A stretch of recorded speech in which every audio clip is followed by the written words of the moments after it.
Welcome to Take the Lead Radio with Dr. Diane Hamilton, where she interviews some of the most successful leaders, entrepreneurs, authors, speakers, and other individuals who will inspire you to take the lead in your career and personal life. And now, here is Dr. Diane Hamilton.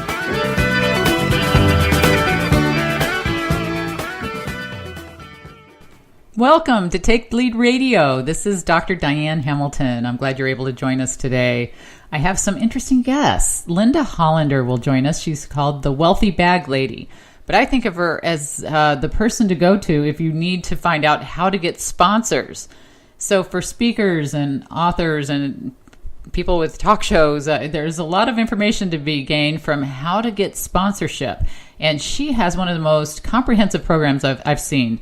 So I'm looking forward to talking to her. We're also going to be speaking with Germaine Moody, who's billed as the most connected professional in the world, or at least one of them. And he might be, because he's written so many books and he's got connections in every single country. So I'm very interested in hearing what he has to say about his books and how he became so connected. So we will talk to them after this. Well, welcome back. I have Germaine Moody, who is one of the most connected professionals in the world, with connections and business allies in every country. Revered as a networking icon, he's the author of 50 Seeds of Greatness, the largest global collaboration on any book in publishing history, boasting 357 entrepreneurs, multimillionaires, social networkers, government leaders, and business professionals in 106 countries as contributors. He's also the author of upcoming worldwide anticipated books, The Laws of Networking, The Millionaire DNA, and The Power of a Black Man. A universal conduit of greatness, game changer, visionary, idea generator, and world motivator, Germaine lives with a personal mission to empower and to revive the spirit of genius in all people. Wow, that's quite a background there, Germaine. I have to say. I know. I was like, who is she talking about? You sound really good to me, I'll say. You're an very interesting guy, and we haven't had a chance to really talk before this. So yeah, I did mention that you're one of the most connected professionals in the world. How did you gain that status? Well, first and foremost, thank you so much for having me on your show. You are like such an inspiration to me. Oh, but well, I appreciate that. I gained that title by networking and by I started hosting networking events around the world and doing some of the book projects that I've done. They've allowed me to connect with so many people globally, and now I just recently checked my connections around the world, and I am connected to someone in every country that's listed. Wow. Yeah, it's pretty amazing.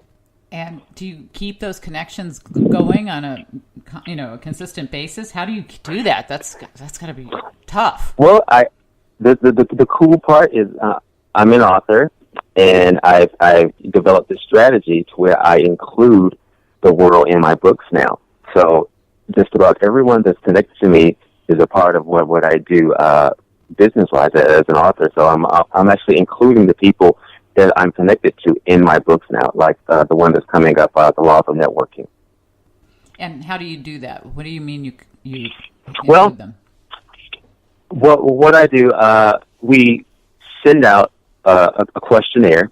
I contact. It takes a lot of work for one. It takes about 2 to 3 months to do it. Mm-hmm. But we send out questions to me and my assistant. We send out questions to the different people in each and every country to be a part of the book. If they want to be a part of the book, what they do, they'll go to my website and answer the questions, and we include them as contributors in the book.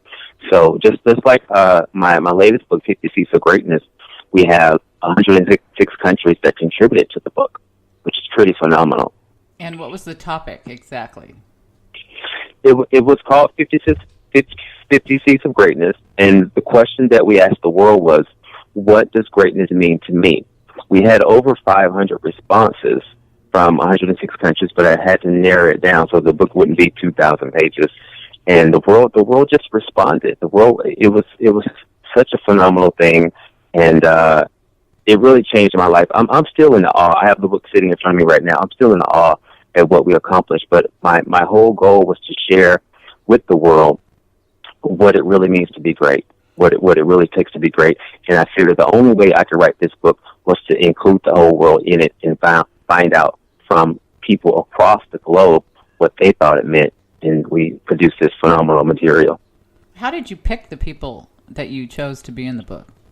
It was totally random, to be honest. Oh, that's interesting.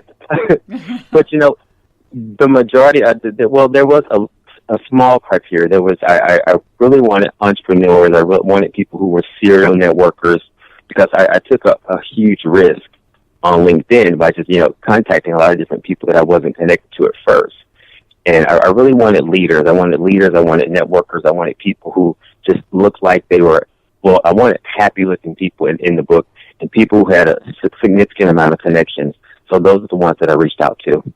Well, I'm happy-looking. How do I get in your book? You can actually be in the next one. Well, good. The laws of networking. Yeah. Well, that's good to know. I just was wondering how you did connect with them. Was it through LinkedIn or?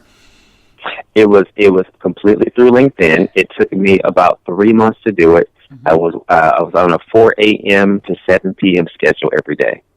Well, you sound like my life. Yeah, that's brutal. Yeah, it was a lot of work, and you're dealing with all the different time zones, and it took about 3 months for all the responses to come in. Were there any responses that really resonated with you? Of course. Oh my God!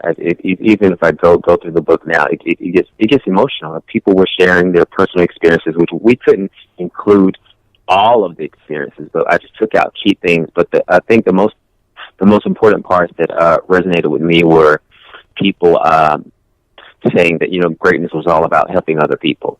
That was the key factor, the common denominator amongst the majority of the responses. Did you see the same types of responses in all parts of the world, or was it different based on location? Yes. There were, it was unanimous around the world.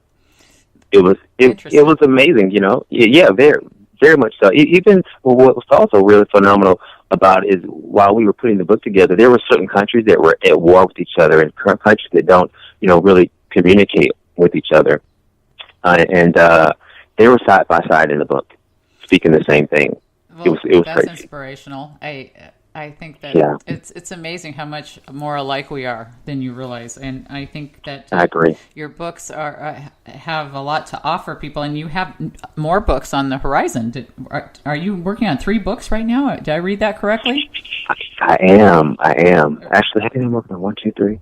We're finishing the laws of we're finishing the laws of networking now. Mm-hmm. And then I'm going to start The Power of a Black Man. We have about 2,000 black men worldwide that are going to be a part of that. And then I have the Millionaire DNA, and I need to get those completed by this year. I'm curious on the Power of a Black Man. Is there a reason you picked men and not women?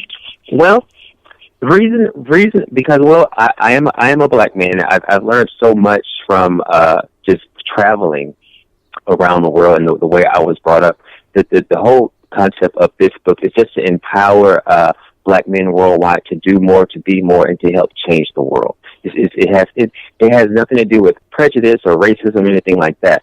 It's just I'm coming at it from my own experiences and what I need to contribute as a black man to the world to make it a better place. So I'm just going to bring in a lot of them to help me do it. So will women want to read this book? Oh, absolutely. Actually, we've gotten great responses from so many moms and grandmothers and aunts and uncles, aunts and grandmothers who want to order the book for their sons and their nephews and stuff like that. So I believe women will probably buy the book more than the men. Well, that's interesting. Well, you never know. You'll have to keep me updated on that. And yeah, I'm curious on the Millionaire DNA. What exactly is that book going to be about? Well, it's when you say the word millionaire, a lot of people get happy. A lot of people want to be millionaires these days, and there's so many books on becoming a millionaire. But I don't think anyone's really tapped into what it takes from within. A lot of the books are about what you need to do on the outside, as far as starting a business and marketing and advertising and all this kind of stuff, and producing a product or service.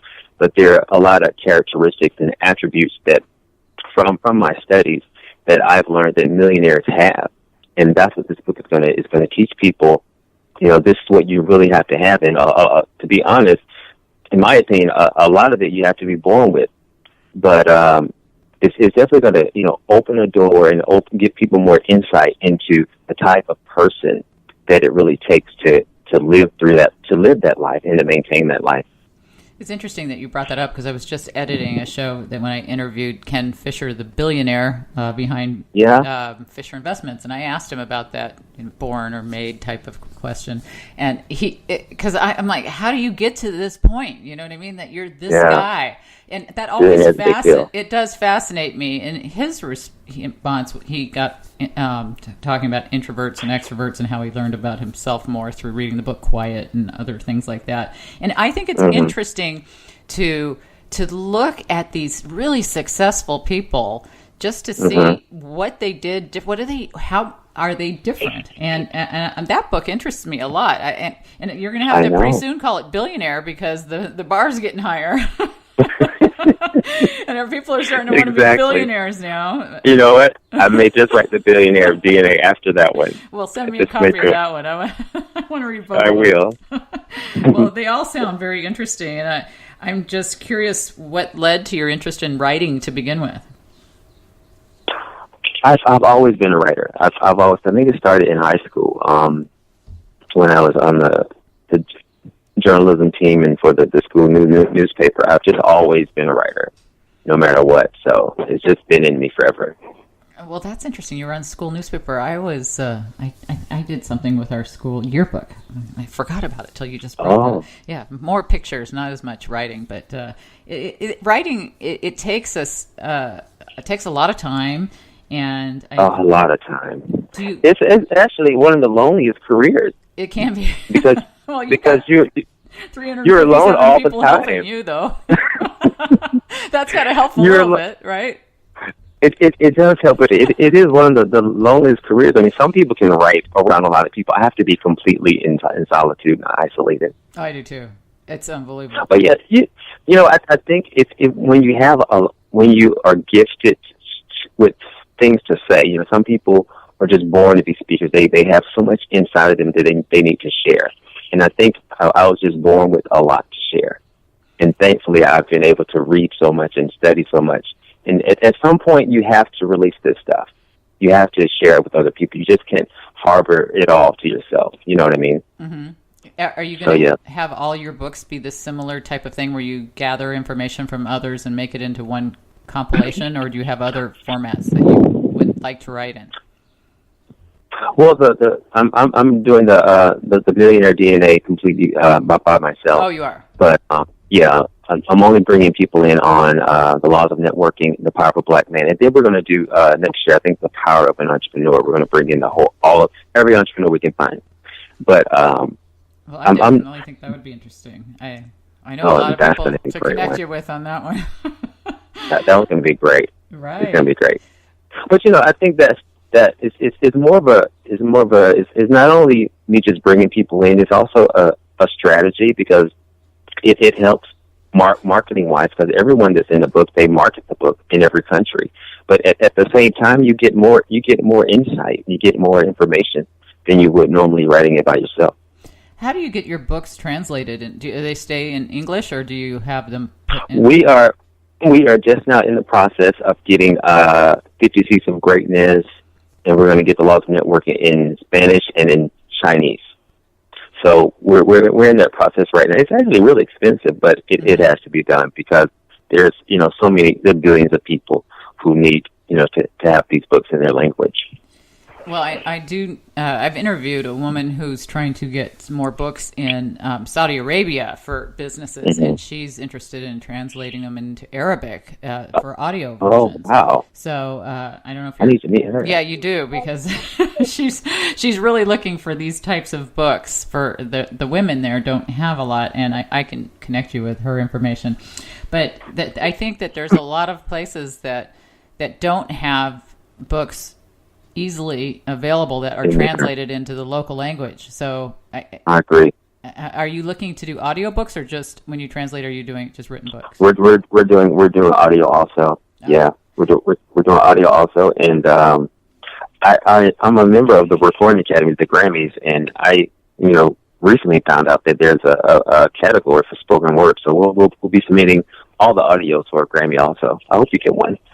Oh, that would be nice. That would be nice. Yeah. Never really thought about that. Yeah. But Yeah. So how did you get part of that committee? The Grammys? Yes. I've been a member of the Academy. I'm also a songwriter, music producer. I haven't done much work recently in the music business, but yeah, I've been a member of the Academy for quite a while. Well, you've got a little bit of you've got your hand in so many different things. Yeah, I do. What do you have after these books? What's your next big venture? Well, I do have other ventures right now. We have my company, Jet Setter Events, and that's an event company where we produce exclusive invite-only mixers and events for like entrepreneurs and high net worth individuals. And then we have some film stuff coming up, some real estate, all kinds of stuff. But my main focus right now is to finish the laws of networking, and then I'm going to start a new show, an online show that I'm producing called Entrepreneurs and Influencers, where I'll be interviewing different entrepreneurs and moguls and mentors around the world. So we just shot the first show a few weeks ago in Atlanta with this actor. He's an actor on. He's been on the OWN network, Oprah Winfrey Network, TV One. He's been in a few films too, with a few stars. So I think it's going to be a great show, just to be able to give back. I'm all about putting entrepreneurs and leaders in front of people so that people can be inspired. And you were saying before when we were talking that you do something with LeaderCast, or are you going to be at something at LeaderCast? What's your involvement there? I know Ty Anderson. Ty Anderson, he's actually the president of the Atlanta chapter of the Grammys. And he invited me to be on his podcast recently, and I met him at the LeaderCast office. But I've been knowing Dwayne at LeaderCast for quite a while. He's such an amazing guy. Well, if you're at the event in May, I will be there. I'm looking forward to it. Yeah, that'll be great. Yeah, Trip Crosby's going to host it. He was on my show. He's a funny guy. I really enjoyed talking to him. His videos are some of my favorite. But I think it's really interesting to see people like you that do so many things and go in so many directions. Is it hard to have so many things going at once? Do you sometimes want to just focus into one area, or do you like it better this way? Well, the thing is, I have a love and a passion for everything that I'm doing. So it becomes natural to me. And then again, I'm a single guy. I'm not married. I don't have any kids. So I have a lot of free time. Well, that and helps. So I would probably get bored if I wasn't doing what I'm doing. But honestly, I love it. I love what I'm doing. I love the events. I love writing books. I love bringing people together. So it's just a part of who I am. So it really doesn't feel like a lot of work until I have deadlines. Right. When I have deadlines, then I'm like, okay, I'm doing too much. Well, I hear you. I need to have a lot to not be bored, and I understand what you're saying. And I'm curious though. Do you think you've taken all the right paths? Would you change anything? Have you made any mistakes? Ooh, that's a good question, Diane. Thank you. I will say this. I don't regret anything, because I believe, I don't think there are any regrets in life. I think you end up where you're supposed to. And I'm a believer. I love God. My faith in God is so strong to where I believe where I am is where I'm supposed to be. I would say if I could change anything, I would change. I would have studied more when I was younger. I think I would probably be a billionaire by now if I would have studied more. Absolutely. What would you have studied? Creating wealth and the lives and the ups and downs of the world's most successful people. I think if I would have studied more successful people when I was younger, then I probably would have advanced a lot further, faster. So, yeah. And where would you recommend people go for that kind of information to learn? Just in general, books, or would you? Books. I would say Amazon. Just think of some of the most successful people in the world, and just find out if they've written any books, and check YouTube for videos by some of the those that are mentors now. I think if people were to just focus on being successful in all areas in their life, and look for those who have done it already, and research these people and stay focused on how they do it and their ups and downs. And I think a lot of people be more successful these days. It's just that we're all so boggled down with life sometimes, so we can't even take that moment. It's just hard to, you want to replicate sometimes what you see other people do. And sometimes that's hard to do. I mean, you think of Steve Jobs taking calligraphy or whatever it was that led to the fonts in Apple computers, and who would have thought to go that way to get that? You just never know what door you're going to open that's going to lead you down the right path. And that's right. If I took a calligraphy class, I still wouldn't have been able to find a way to make a font look beautiful, because it's just not the way my mind thinks. Mm-hmm. So I think it's really important to read a lot of different people, what they do, because you can pick and choose the things that work for you. And I think I like that advice. I'm curious if you could give advice to future leaders out there, other than reading. What would you say to become a success? What would be your top advice? My top advice to become a success? Right. Find mentors. Yeah, I agree. That's important. How? Well, first of all, if you're not on LinkedIn, you're going to miss out. I agree. You need to be on LinkedIn. You need to find mentors. You need to network like it's the last thing on earth to do. I can honestly say that I have accomplished 99.9% of everything that I've accomplished by networking. It's the most powerful thing in the world. And decades ago, you couldn't do this. But now you can literally communicate with China and Bangladesh and Israel and Afghanistan all in the same day for free. And if you're not networking, you're going to miss out. But find mentors if you can. There are billionaires, multimillionaires. They're all over LinkedIn. I have about 3 or 4 billionaire mentors right now. And all I did was just reach out to these people and ask them to, can I contact you, every now and then for this advice or that. You just got to take that chance. You got to take that risk. Most people actually are nicer than you expect, and you think yes, they are. They are, and you can actually talk to people you're just connected so easily, and that's why I like.